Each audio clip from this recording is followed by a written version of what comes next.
Painted, painless learning. Number 2 આપણને એમ કીધું શંકુની ત્રાસી ઊંચાઈ શોધો. ગોતી લઈએ. શંકુની ત્રાસી ઊંચાઈ એટલે l સ્ક્વેર બરાબર r સ્ક્વેર વત્તા h સ્ક્વેર. l સ્ક્વેર એ તો ગોતવાનું છે. r આપણને મળેલો છે. r દાખલામાં આપેલો 14 નો વર્ગ કરી નાખીએ વત્તા h તો અહીંયા ગોત્યો. કેટલો ગોત્યો? 48. તો 48 એમ એનો વર્ગ. 14 નો વર્ગ 196 થાય. કેટલો થાય? 48 નો વર્ગ એટલે આપણે શું કરશું? 48 ગુણ્યા 48. 0 એમ નામ.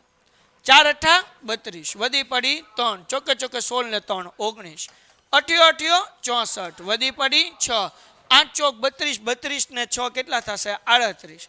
4 એમ નામ 8 ને 2 10 વધી પડી 1 9 ને 1 10 ને 3 13 વધી પડી 1 1 ને 1 2 એટલે જવાબ કેટલો આવે આ બેનો? 2304. હવે એમાં તમે 196 નાખી દો તો 6 ને 4 10 વધી પડી 1 9 ને 1 10 વધી પડી 1 3 ને 1 4 ને 1 5 એમ નામ એટલે જવાબ કેટલો આવ્યો? 2500. હા કે ના? તો હવે ધ્યાન રાખો l બરાબર 2500 નું વર્ગમૂળ કેમ નીકળે?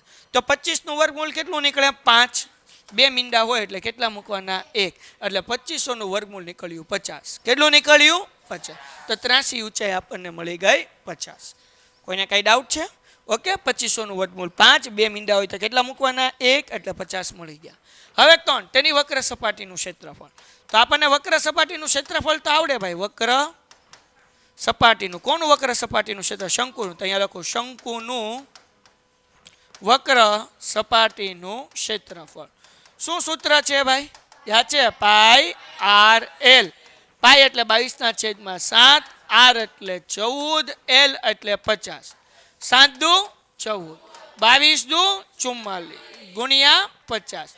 તો 44 ગુણ્યા 5 કરો. તો હવે જ્યારે ગુણ્યા 5 કરવાનું હોય ને ક્યારેક શોર્ટકટ ટેકનિક શીખવાડું. કોઈને કહેવાનું નહીં. 44 ગુણ્યા 5 કરવાનું હોય ત્યારે 44 ને અડધા કરી નાખવાના એટલે કેટલા થાય? 22. પાછળ 0 મૂકી દો એટલે જવાબ મળી ગયો 220. દાખલા તરીકે 36 ગુણ્યા 5 કરવા છે. 36 ના અડધા કેટલા થાય? 36 ના અડધા 18. પાછળ 0 મૂકી દો 180.